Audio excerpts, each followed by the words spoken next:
To abandon certain things would be rather cruel. In these things, it's a matter of taste. In some other things, the matter of prohibition is fast and hard, and you can't change it. You can't say, I have to improve my taste for water before I can stop drinking wine. No, that will not be permissible. Because wine is forbidden, and what is forbidden is forbidden.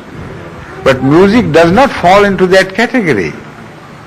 For that you can acquire a wise approach of systematic, gradual deliverance from that habit. You understand? Got it. And as far as the pop music is concerned, I don't know how people can tolerate that. Just sheer nonsense. No, I don't disrespect music altogether, because I know the classical music had some nobility in it. It brought up the best in man in a way that man would not understand.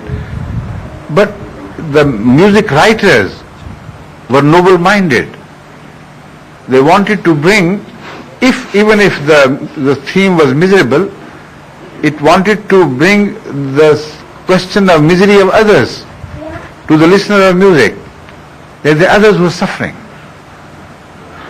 They became sad without anybody naming the people, without any tale being told in words. The music delivered all these things. And they became sad and they started crying, not knowing for what.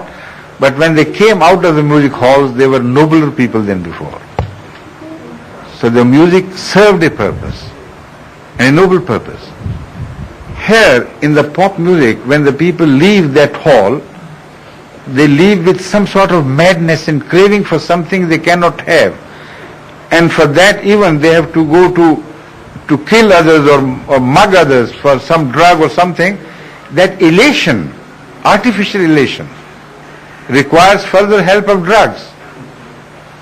So what the taste left behind by this modern so-called music is ugly and evil. And the society under this influence is becoming uglier and more permissive, more careless of the traditional values. So this music is obviously evil and sinful. So I can't treat every music alike.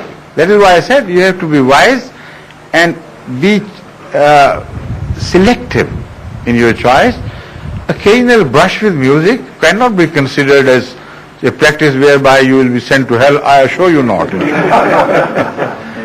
But an occasional brush with music which draws you into itself at the cost of higher values, at the cost of memory of Allah, at the cost of prayers, where you are taken over by music, and that becomes all your ambition and